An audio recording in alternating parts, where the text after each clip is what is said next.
Thank you so much, Dennis, for this wonderful opportunity to speak on this topic that is so close to my heart. If there was a poster child for intersectionality, I think I'd be a top contender. Right. So my life began at a crossroads of two different worlds. And my origin story doesn't start with a single pin on a map. Right? It's a journey that went from the bustling streets of India to the skyscrapers in Chicago.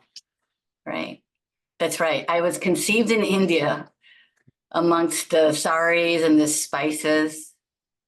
And I was born in the Windy City and arguably the world's best deep dish pizza. And so at its core, when we talk about intersectionality, right, it's an invitation for all of us to acknowledge the infinite ways that people can experience the world. Well, it's not a new idea, but it still remains controversial and, in my opinion, has been misunderstood. And so the way that I look at intersectionality is very simple. It's this recognition that every single one of us is unique and that we deserve to be treated with dignity and respect. Okay? Hey, buddy, I'm right here. My cat's meowing. I got to give her my dignity and respect. I'm right here. Right? So each person deserves to be treated with dignity and respect. And that really is, that belief is the cornerstone of my mission, right, in life, is to empower as many individuals as possible to foster a more accepting and civil world. Hold on one second. I'm just going to have to grab her real quick. Come here, buddy. I'm right here. I'm right here. I'm right here. It's okay. I'm right here. She gets like anxiety. She thinks that I've left the house and she starts freaking out. So she's fine now. So again, for those of you, and I see a lot of familiar faces here, that that's my mission. And so that's really what I'm here to do today I want to start with an acknowledgement though, before we get into the heart of my talk. It's that this conversation around intersectionality, when I was thinking about this topic, it can be polarizing. Right? It really can. And so I want to start with the acknowledgement that we have to recognize that inequalities exist. Right? They're pervasive, they exist, and they're all over the world. When you look at the research and the data across various sectors, whether you're looking at income, education, healthcare, access to resources, right? The research and the data confirm that there's inequities that exist. And so I'm not standing here and I'm not going to insult all of our intelligence by saying that we should move towards perfect intersectionality. That's not what I'm suggesting, right? What I'm simply saying is that if we want to get to solidarity, then we have to embrace intersectionality. Right? So if you haven't seen my second TEDx talk, right, in that conversation, I talked about the topic of belonging. And I used a framework in there with an acronym, the word power. And I introduced this framework because I wanted to help people harness pain that they had felt from being excluded in their life, social exclusion, which everybody has, right? At some point or another, we've all felt excluded. So I created a framework with the word power that can be adaptable to your own unique circumstances. You can customize it, you can tailor it to your lived experiences, right?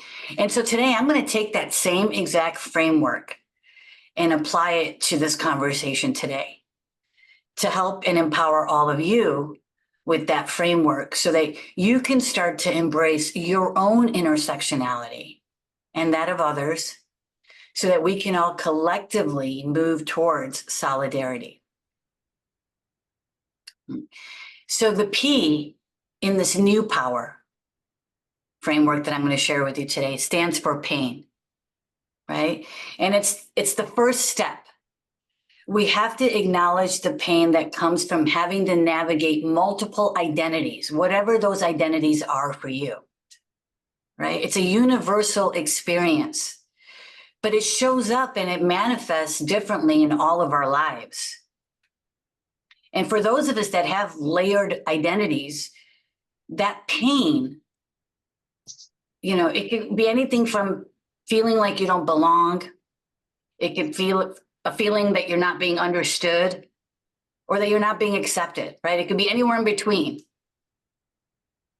For me, this pain was a constant companion, right? As I've navigated the space between my Indian heritage and my American upbringing, right? So at homes, it was like being back in India. You've got the spices, the Bollywood music playing, wearing the Indian outfits. You've seen me post a couple of pictures that was promoting this event. While outside, I was swept up in the currents of the American culture, which I loved, and I'm proud to be a part of, right? And I grew up in a neighborhood which was predominantly Italian. We were the only Indian family, right? So from a very young age, we were perceived as being the other, right? And look, some of you can relate to this pain. I know that. I already see some of your heads shaking, right? It's that pain of when you're walking into the room and you feel like the weight of being an outsider, right? The pain is not, it's not just, and I'm not just talking about the discomfort of not fitting in. I'm talking about that deeper ache of understanding and acceptance, right? It's about those moments where you're reduced to a stereotype, or when your multiple identities are flattened into a cardboard box because it's easier for other people to digest that. I'm not talking about something that's intangible. It's tangible, the pain that I'm talking about. It's that immediate judgment based on your appearance. It's that internal sort of tug of war between, for me, cultural expectations. And then the isolation that came from all of that, of not fitting into any group, right? But what I'm here to do today is to tell you that there's another side to this pain, right? And that's the side that can become this powerful point of connection. And when we share our stories of pain like I'm doing with you today, and I want you to share with me after I'm done talking, we open up that door to empathy and understanding. We end up finding others who, although our stories are different and our identities are different, we find others who understand the language of being caught between those two worlds, right? It's a reminder to all of us that, look, we're not alone in our experiences, even though it feels like it a lot of the time, right? And by acknowledging our pain, we give other people permission to do the same, right? And I want to just say this, out loud. It's a lot of times it feels like when we're recognizing our pain, am I indulging in some sort of self-pity? It's not about that, right? It's about acknowledging the reality of our circumstances, right? It's the acknowledgement. That acknowledgement is really the cornerstone of solidarity, the shared understanding from knowing that we're not alone in our struggles. And this is really the first step to building a community that we're all trying to do, that Dennis is doing an amazing job at doing, where every member feels seen and valued. Right? So the O in this new power framework is for openness. And this is the gateway to solidarity. Right? Look, we all know this. Feeling othered, it stings. I mean, even just talking about right now, again, every time I tell about these stories, I said the same thing when I did my TEDx. I was like, my goosebumps, I have goosebumps right now. I can still feel it right now. It's like never really goes away, right? But it can also open unexpected doors. Just when I thought I had it all figured out in Chicago, okay, I know how to navigate between, my situation between home and being outside the home. Just when I thought I had it figured out, guess what? My parents decided to move back to India during high school. So my junior year of high school, my parents sold everything, sold their businesses, and we went back to India. And I thought, I'll be honest, I thought I was going to fit in. I mean, look, I got brown skin. I look Indian. I can wear the Indian clothes. I love Indian food. I speak 2 different dialects. I mean, I'm not that good at it, but I can still survive. I thought it was going to be easy for me to fit in. Boy, was I wrong. Now, all of a sudden, I was the American, right? I was in a whole new world, navigating what seemed like it was familiar and foreign at the same time. And this was a life-changing experience. And it was during this time, this transition, where I was like plunged into all these new customs and new values and new ways of behaving, and an educational system that was completely foreign to me. Now, all of a sudden, my English was the American slang, and my mannerisms, no matter how much I tried to blend in by pulling my hair back and wearing the Indian outfits and looking as simple as I possibly could to try to blend in, all of a sudden it made me stand out. And this really was that period where, yes, there was still that really huge, profound sense of otherness, right, that I was already feeling, but it was different. This was invaluable. It really opened up my eyes to this, to the importance of cultural empathy. It meant understanding the nuances of, here I am, a South Asian woman now in America, and then now, how is it different? Now I'm a South Asian American in India. And all of a sudden, I'm realizing, almost in every interaction, that, wait a second, our identities aren't singular. They're multifaceted,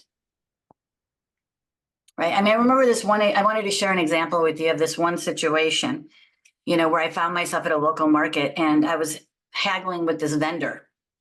And basically, the vendor complimented me on my negotiation skills. He's like, oh, you remind me of my daughter. You have her tenacity.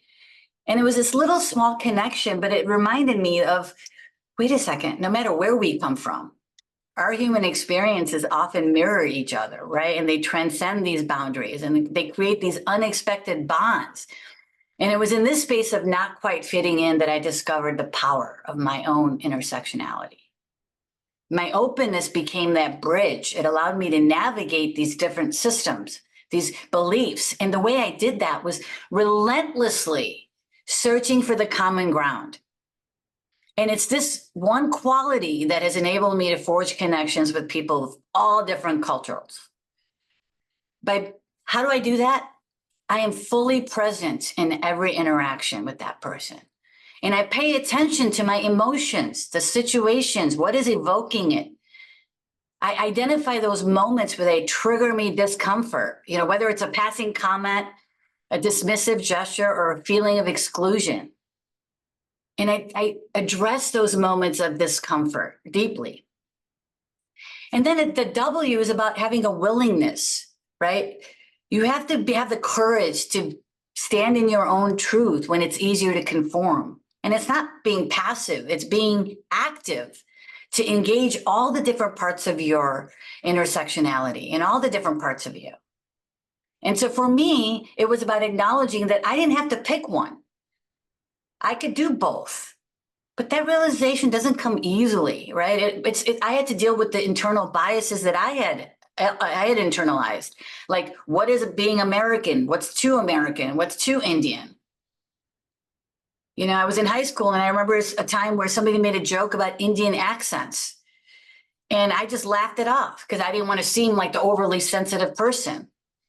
But later on, when I was willing to sit down and reflect on my behavior, I had to challenge my own bias because I had been complicit in perpetuating a stereotype. I mean, this is a small example, but significant moment that led me to realize, wait a second, I have to deal with my own internalized biases and prejudice and how they interact, my interactions with other people. That's why I do a lot of speaking and educating on bias, and especially our unconscious biases, right? The E is for energy. When you experience this fusion of cultures and traditions and beliefs, the energy is just electric, right? I mean, this energy has been the guiding light of my life. I've blended, as I was blending these intersectionalities that I had, it really became my foundation for solidarity with those that also had multiple identities and layers, right? It's like a breath of fresh air.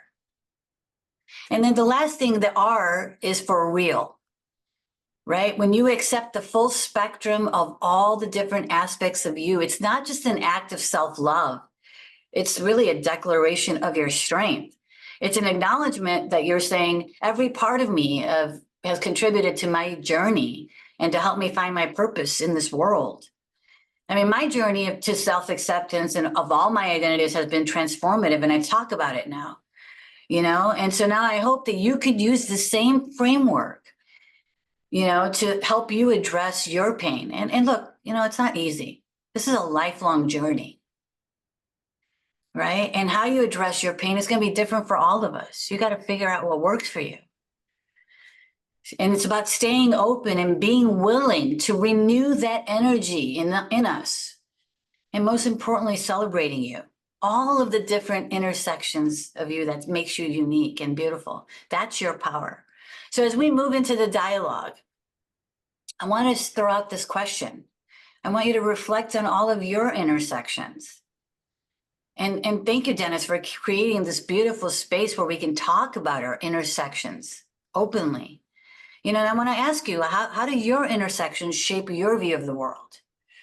And how do you use your experiences to foster empathy and understanding so we can all collectively move towards solidarity, right? And I always ask myself this question when I'm interacting with other people, and I do this in every single interaction. It has to be intentional. What commonality brings us together? So remember, in every interaction, seek for that common ground. Be intentional, be present, and most importantly, be authentic.